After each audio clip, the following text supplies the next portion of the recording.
Ready, Set, Podcast!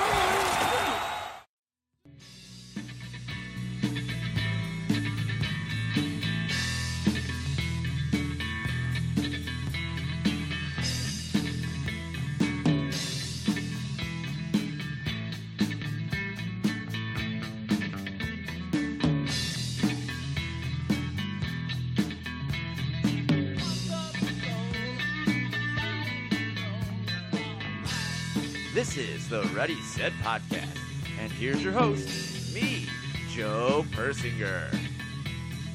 Hey, welcome to the podcast. Wow, we're loaded today, folks. Like a Northeast suburbanite Irishman celebrating St. Paddy's Day in October. Wow, all right. What a week, and I don't even know where to start here.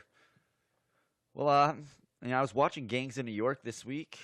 You got to tell you, that movie really holds up. You know, the set, it's still amazing. The acting is impeccable. The way Scorsese captures the gritty times, the blatant racism, crooked congressmen in Tammany Hall, and the public corruption emanating from it, and the rioting, I mean, it's intense. But then I realized I was just watching a news story on that whole Jesse Smollett thing and basically Washington, D.C., current politics.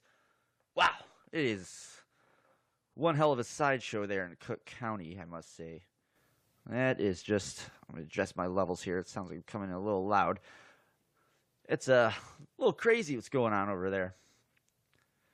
What else do we got here? It looks like Joe Biden got Me Too'd, but most people don't even know about it because the political arm of the Democrat Party, you know, NBC, ABC, CBS, they're not reporting it. But I'll give credit where credit's due. I believe CNN was questioning Dick Durbin on that today. What is he? Dick, I'm not a Dick Durbin, whatever. Okay, anyway. And he was just like, I wish I had the sound for that. And if I was motivated, I'd play that for you. But basically he just said, yeah, that sucks. Now, speaking of NBC, this week they were outed by a left-wing journalist basically as an arm of the Democrat National Party by attempting to force this guy to spike a story about the upcoming debates.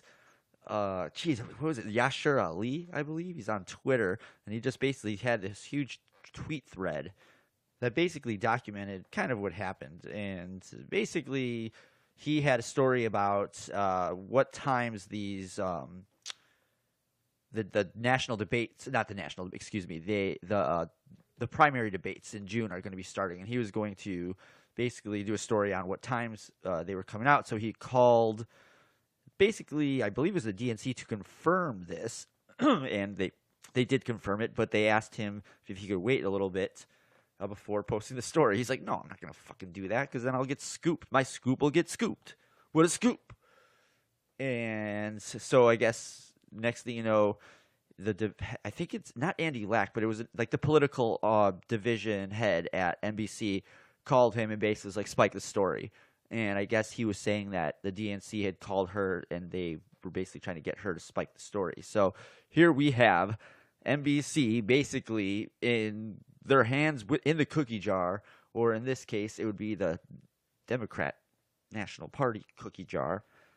And this is crazy. The NBC is something else here. Something else. They're literally the political arm, the media arm, a state TV of the Democrat National Party. Wow. I'm starting to get a little fired up here. I mean, NBC is something else here. They leak the infamous tape to the fake news Washington Post. Why would Andy Lack do that? What's the point of that? I mean, obviously we know what the point of it is, but the head of this news division leaks this to the Washington Post, and then they squash Billy Bush's career, who I like to call B squared, by the way. They squash his career like a bug. All of this in the name of stopping this guy who ended up becoming the president of the United States, Donald Trump. You know, fucking Comcast. The balls NBC has. They just take their nuts, take these big, small balls, throw them onto the table, no matter how small they are. These fucking amateurs. All right, like I said, folks, we're fucking loaded today. We're so stacked, I'm swimming in motherfucking pancakes. All right, let's get to the staff report. Klaus? In my hand, I hold the staff report. All right, so today we're going to discuss what I like to... God, my levels are all fucking fucked here. I'm going to get this up a little bit. Let's see here. I think that's better. Okay. So today we're going to talk about the economics of being in a band. You know, everyone has that idea of joining a band. You know, you started off with your buddies, just writing stuff in a garage. It's fun. It's all about the music. Really, it's all about getting chicks. Anyone that's telling you it's not, you know, I just love the music, bro. There's just something about writing bass lines. No. It's about the girls. Anyway, that's been established and all that behind the music stuff that was going on in the 90s. So you're playing with your buddies, you know, you start getting a few gigs here and there. It starts rolling through, you know, all of a sudden you got more gigs, more people are showing up. And you kind of see where this is going. And actually, I'm kind of reminded of an episode on Saved by the Bell where, you know, the Zack Attack band starts playing in their garage and, you know, they just magically sound amazing. It's almost like their sound was coming from a studio recording. Anyway, how does the story go? I believe, you know, they're playing one day and, you know, because they live in LA, it's not really out of the realm of possibility for a music executive, apparently, to just be jogging through a middle-class neighborhood. Can't figure that one out. And he happens to hear this band, and he's like, you're amazing. I'm signing you guys. So that is clearly, I would guess, a Hollywood version of how these events transpired. I'm not saying this has never happened, but I am going to say that never will ever happen again, especially in these days with social media. Now, I believe I might touch on this later, I might not, but I really want to get into this right now because really what you're going to see here is the economics of a band with egos and all that. I mean, really today we're going to focus on the economics, but what I just want to say here is the old days of, you know, just randomly getting discovered, they're gone. They don't exist anymore because there's this thing called social media. And now these record companies don't have to invest in you anymore in the old ways, you know, develop their talent, so to speak. You know, basically how it works is if a record company likes what they see, they're going to say, hey, why don't you just show us you can create a following with your social media? You know, use, I think MySpace is one of those, YouTube. You can use all these different tools to gain a following and show, hey, I'm worth investing in. So these flailing record companies don't have to spend money in developing you. And really, honestly, I believe this is from a Joe Rogan podcast with Billy Corbin saying they're only expecting to get 4 or 5 years out of you at most. So really, let's get into the economics of a band now, because this is why you really got to love this if you want to really compete on a high level here. So here we're going to start here. The more you have in a band, the not so merry. And there's a few reasons for this. We're going to have, you know, more ideas as if everyone wants to put in their few ideas or their few cents, if you will. Now, again, every dynamic of the band is different. You know, maybe the lead guitarist is the fucking genius. He writes everything and everyone just follows suits in directions. Sometimes every single guy has something to contribute. Again, every band is different. But for the most part, the more people you have in a band, the more people that want to, you know, have input. And the more ideas and voices without, you know, a clear leadership is going to create this homogenous, watered-down version of the original idea. I mean, this holds true in other aspects of life as well. You know, the more people that want to put in on a certain idea, the more watered down the original core of it just goes away. The balls on some fucking people. Anyway, think about this. I mean, here's another perfect example here of how this could really plays out in real life. Have you ever been in a group of 4 to 8 people and tried to order an appetizer? I mean, I go out with my girlfriend sometimes, and I mean, if we go to Chili's, we kind of know what we're going to get. The Southwest egg rolls are amazing. But generally, it's like a fucking brawl. You got to get your sword and your. You see where this is going. It's just you can't put 4 to 8 people together and come up with something. There's always some asshole that wants to, go the other way of the group. Anyway, all hell breaks loose. Now, imagine trying to do that, writing a song with 3 other musicians who probably think they're better than you. And then you have the problem that there's more, the more people. A 3-piece band, you're splitting things in thirds. You got a 4-piece band, quarter a piece. You got 5 people, now you're down to 20%. It's you can see, the more people, the less of a slice. And this is where it's going to start getting complicated. Now, but Joe, I'm telling you, there are more revenue streams out there. The band's got touring. That merch. What about the royalties? Well, I'm here to tell you. This is where most fractures in the band begin to form.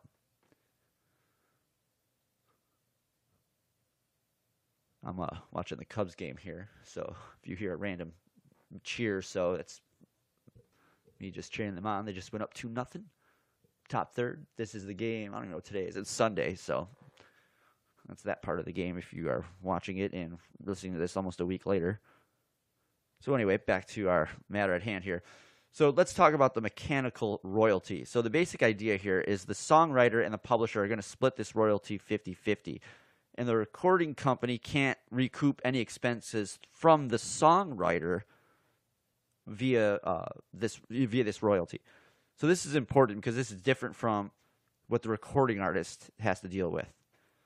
So the simplest way I could put this here is if you're a recording artist and you record a song, but you're not the sole writer of the song, you're going to receive a royalty on that recorded song. Now, let's say, for instance, because this is the case in most bands here and why they end up fucking breaking up, and if anyone has watched Queen recently, they probably kind of caught this when Freddie Mercury came groveling back to them. We'll split it all right down the middle. We're a bunch of communists. Right. It's easy when you got 4 dudes. Anyway, so let's say the lead guitarist writes a song.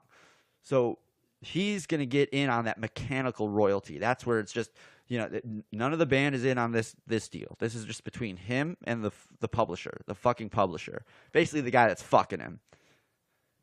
And then the publisher, I think, is with the recording company. There's a whole I'm not going to really get into the weeds of this thing here. But that's essentially how it works. So the reason this mechanical royalty is important is that part where the the record company can't recoup any expenses from the songwriter. This is important. So back to the guitarist. He writes this song, okay? The record company's like, this is the single. So now he's the sole owner of that songwriter royalty, that mechanical royalty, and he gets 50% of whenever that record is, played, etc. Again, not getting in the weeds here. Now that differs from what the rest of the band receives. So if the label decides to release this guitarist song, it's a hit. He's already making X on that mechanical royalty, which is going to be more than the rest of the band. So you can see how the fractures are going to start. And if you watch these behind the music, you've heard this story already, and that's kind of what I think the Go-Go's come to mind here. Because I remember watching theirs, and the Cubs are up 3-0. Watching theirs, and the guitarist who wrote that song, I forgot the Go-Go's. It was one of their first famous songs, whatever. She was receiving a mechanical royalty, so she was making a lot more money than the rest of the band. Because she was the sole writer of a lot of those songs. So she's receiving a royalty that the record company couldn't touch. So again, that puts her in another tier above everyone else. Now, if I'm a recording artist, we'll say maybe just, the lead singer in the band or the guy that sings and plays guitar. That's me. Sure you heard that in the intro song. Those are all my songs. I'm sure all of you already knew that. But let's say I'm this recording artist. I'm basically recording what the lead guitarist wrote in the band. So suddenly I get my fucking statement from my accountant. I'm just like, shit, what the fuck? What is this? I'm literally getting fucked here. Where'd all my money go? I recorded this. This thing's a hit. I'm getting a piece from the recording royalty. What the fuck? So to live fat like my lead guitarist is, I decide, you know what? I'm going to write the next song here, and that's going to be the next single. And again, you're starting to see these fractures kind of, you know how fractures go. They create these little veins, and now these veins are creating other veins. And, it's everyone and their fucking ego, honestly. Every guy has to prove he's got the biggest fucking dick in the room. So anyway, I write this song, and now when I get my statement from the fucking accountant, yeah, I'm making a shit ton more than the rest of the band because I'm the sole writer on this motherfucker. But why am I still getting screwed? I wrote the fucking song. The publishers and the recording company contribute nothing. I mean, they contributed to this song like a liberal donates to the NRA. Nada. Why am I only getting a shit cut? The fucking balls on these fucking guys. All right, more on this scam called royalties in a minute. Getting a little fired up. I know some of you don't like it when I get a little fired up. I'm getting there. Okay. Let me get a little drink here. We got a 0-0 pitch coming up in the top third to Javi Baez. Here's the pitch. Down the center. Strike. Okay. Should not be drinking soda, but Daddy's thirsty. So you can't really play for the sole purpose of making money on a large scale anymore. So, like, if you want to be in a band, and I've kind of seen this, you could go to a city like L.A., even Chicago, New York. I mean, any regional big town, and if you could put together a decent an act, whatever, it was a cover band, tribute band, whatever, originals. You seldomly see original bands do good. But usually the guys will go out, do cover songs, make a few hundred, split that a piece. I mean, they're just doing something they like on the weekends and making a few extra bucks. You can do that. Again, that's where merch comes in. The internet helps. But for the most part, you're just sitting there in double A, maybe single A ball, if you catch my drift. So you can't, so back to the point here. You can't really,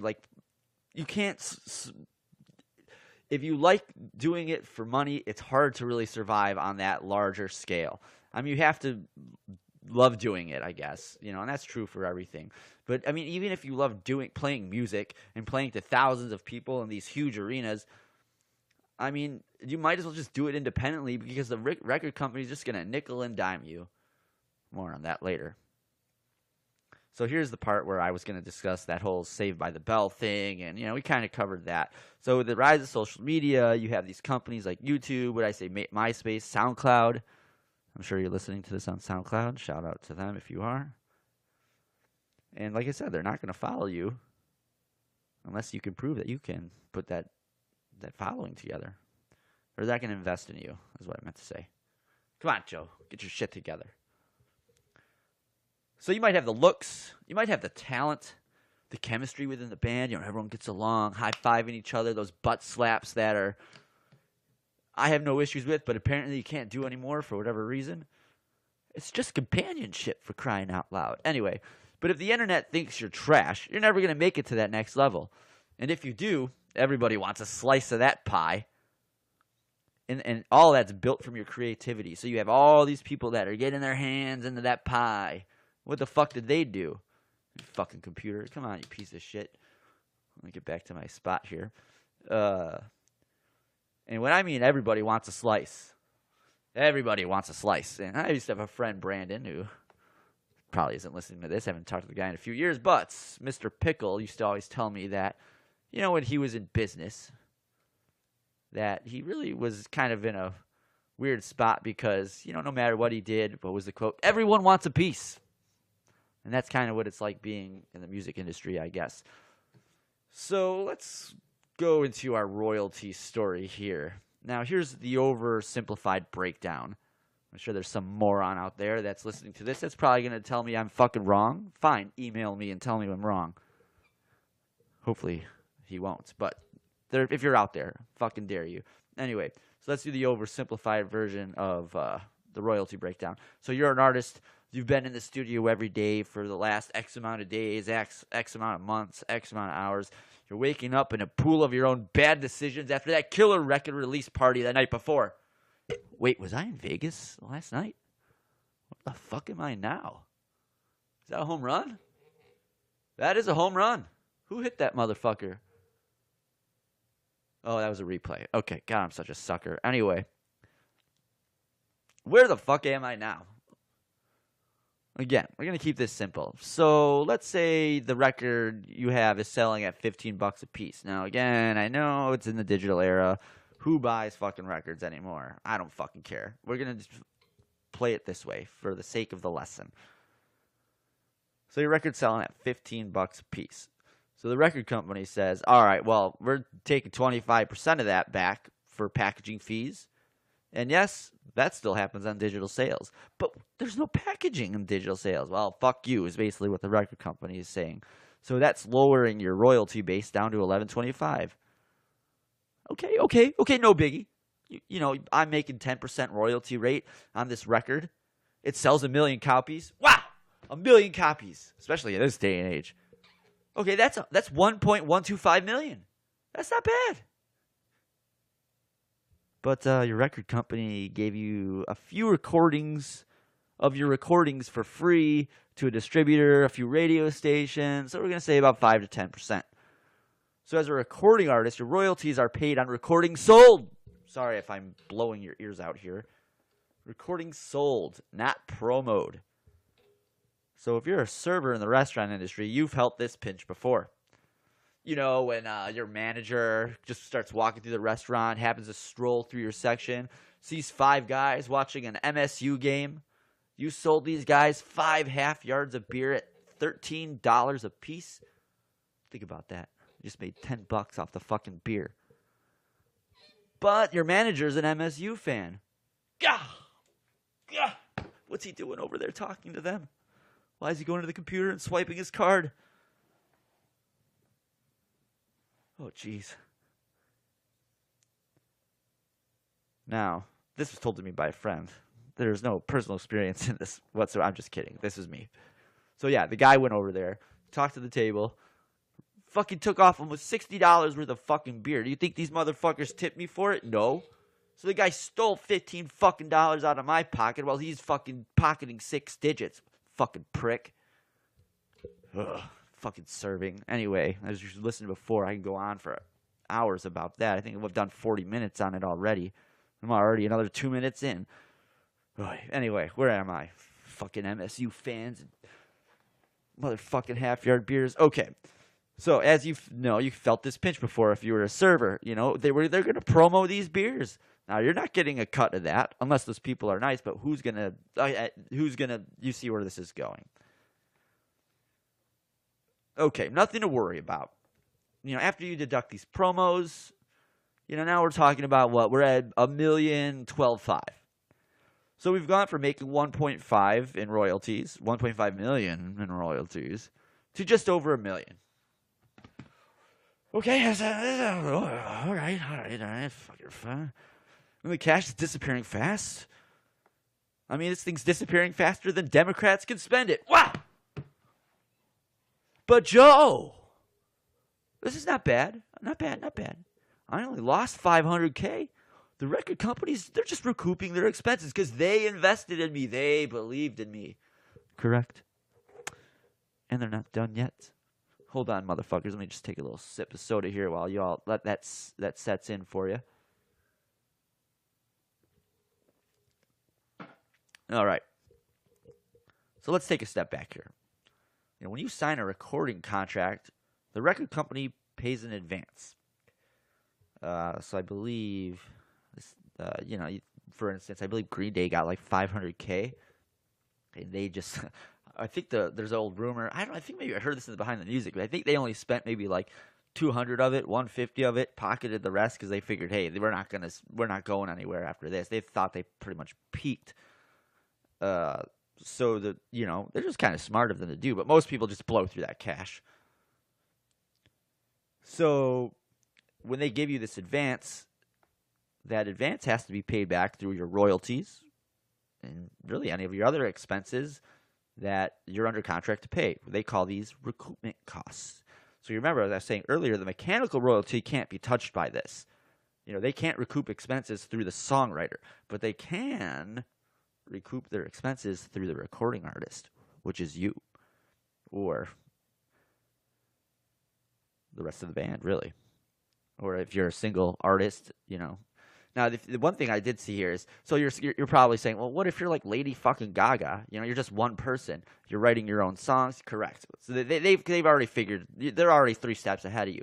So now what's going on, if I'm remembering this correctly, because I don't really have this written down or in front of me, is that instead of it being like a 50-50 split, there's like a songwriting contract they put together. So really, I think it broke down to, if you're a recording artist, it comes down to like 8 cents for every dollar, and then the recording artist ends up making less on 6 cents a dollar. And I think it's through how they split up that royalty. Again, I don't have this in front of me, but that's from what I understand. So that's what someone like Pink, Lady Gaga is dealing with. They're still they'll find a way to fuck you, is basically what's going on. So anyway, so there's recoupment costs.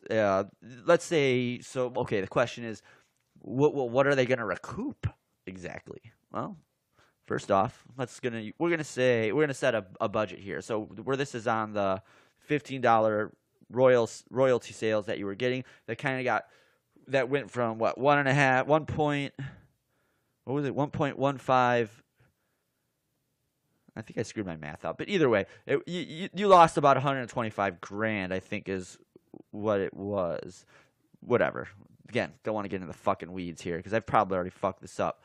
So anyway, this is what is going to happen now. They're going to take back $300,000 for putting out the album. It costs you $300,000 to record that motherfucker. Then you got your promotion costs. They got to promote the album. Then your tour costs $100K. But hey, it was originally a $200,000 cost, but you only had to pay back half of that. Same with your music video, which was $400,000, but you only have to pay $200,000. Okay. Well, we just ripped through 800 grand. So after 1.125 million, which I think I said you lost 500 grand earlier, that's inaccurate. I believe you're only really losing, I think I was trying to say you just lose $125,000 off the top, but now you just lost 800 grand with that. So now that 1.125 million is 212,000, and you still haven't paid your manager, your producer, or the rest of the band. So you better hope you're in a 3-piece and not some 10-piece band, because you're literally splitting crumbs. And here's the other thing. Some bands, they never even see a royalty check. Remember that band TLC? Don't go chasing waterfalls. They filed for bankruptcy. And there are plenty of sad stories like that. But Joe, if the money isn't made in recording, I'll make it by writing my own music. And this is kind of what I alluded to earlier with Lady Gaga as an example. So the simple answer here is you won't. So the record company, I do have this written down. Well, I am a fucking moron. Okay, so the record company is going to skim 25% off of that. So if they can't get into your contract, the top end, what the fuck, these are fucking notes. God, I am such a weird writer. So basically, they're just going to find a way to fuck you, like I said earlier. Now, this is, look, I even wrote it down as Lady Gaga. Look at that. So if you're Lady Gaga, there might be a clause in this contract, but that kind of will negate you from probably having to deal with this. I don't know. Again, we're not getting into the fucking weeds here, because I'm already kind of talking over my head. But if you're in a band, it might be okay. It just comes down to what the deal hit. So that, again, there's a lot of nuance here, not a little. So in a situation like that, it's just going to come down to what kind of contract you're offered. So really, if you're a nobody, they're going to fuck you in the ass. If you are someone, you're going to have some leeway. But like I said before, it's only a third of the revenue streams that you have. You could still perform live. That merch, in most cases, the record label can't even get any piece of that action. So yeah, they're going to fuck you on the royalties. They're going to fuck you on your album. But they can't touch your tour. They can't touch your merch. They can't get a piece of any of that action, really. Unless you're dumb enough to sign one of those 360 deals. But that's a whole nother podcast here. So, what do we learn here as we roll on to almost 30 minutes?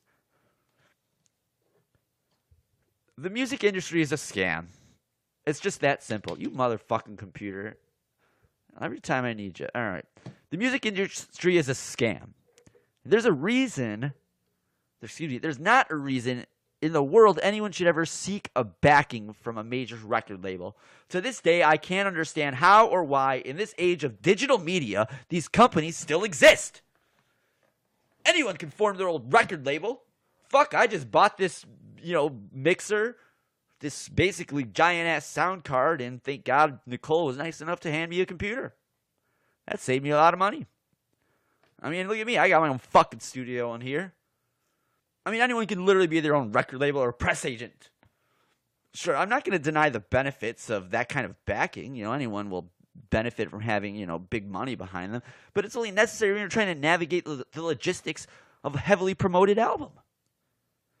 And then you add that with a stadium tour and all these press junkets along the way. Oh, my album is so fucking amazing. You got to listen to it. But that was the old world. Any social media savvy millennial or centennial can be their own label.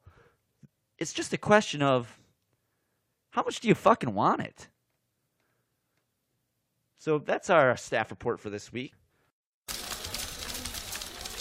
We're trying to get a feel for how people spend their day. The staff reports. A few other things. Well, really just one other thing here. Let me just fucking pull it up really quick. All right, so I found this on Facebook about a month ago, I think, and this is just one of these dumbass things that you find, and probably when you're high, you just start laughing at. But it's still it's hilarious. So someone said, if kinetic energy is converted into thermal energy, how hard do I have to slap a chicken to cook it? So apparently, this gentleman Parker Ormonde says, as your friendly neighborhood physics major, I decided to calculate this with a few assumptions.